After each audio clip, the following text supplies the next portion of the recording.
Character of the Week. So, thanks to upgrade production and special effects, I now get a chance to redo some of my previous work. So, today's Character Week is going to be a redo of... Are you ready for some football? SuperPro. SuperPro is about a former aspiring football player, a guy named Phil Grayfield. Yep, just throw a dart at the generic white guy superhero name and sounds about right. Well, Mr. Grayfield suffered a horrible knee injury saving a fallen kid. To make ends meet, he becomes a sports reporter. On one of his assignments, he was sent to interview the city's most eccentric football fan, who just also happened to be a scientist. Now, while he's interviewing this scientist, he notices sports memorabilia that he has, and he also has a $5 million specific super suit that just happens to look like a football uniform, because comics.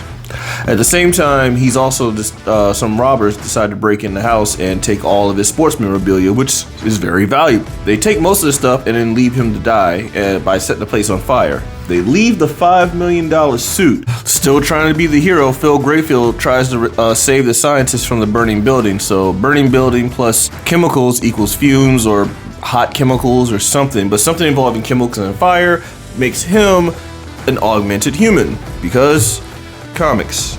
I'm gonna take a shot for every time I say because comics, because Jesus Christ, this thing. So, chemicals plus fire plus super suit that looks like a football uniform equals SuperPro. That's the origin. Swear to God. Powers and ability. Bro, I don't know. He makes touchdowns really fast. He does really great touchdown dances over bad guys. I don't know. He stops like a mugger with like a shoulder tackle, and he does like an end zone dance, waiting for the police. Anyway, I don't know what his powers and abilities are. He's just a guy in the super pro. He plays sports ball. Bro, I don't know. See, now Fabian Nietzsche was like the probably most prolific writer of the 90s. He's written for X-Men, X-Force, New Warriors, tons of the 90s franchise of Marvel Comics. He also wrote SuperPro.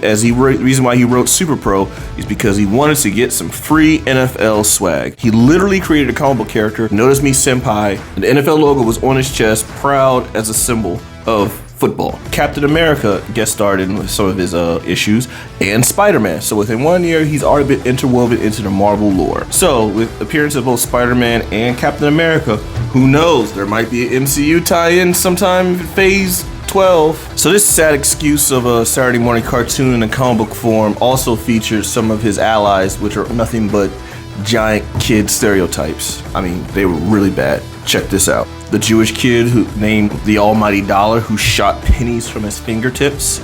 You had a Korean sidekick named the Calculator. Fat black guy named Girth with the power of a super stomach.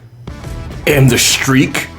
And I really hope his powers were just running really, really fast and not. So yeah, worst comic book ever. Can you imagine being like a criminal who just like, yeah, man, I'm gonna get Spider-Man. He put me in this joint. Daredevil, he put me in this joint. Yeah, I'm gonna get SuperPro. He put me in this joint. Super who? Anyway, shout out to you, SuperPro. Worst comic ever. Back to you guys. Like, share, subscribe.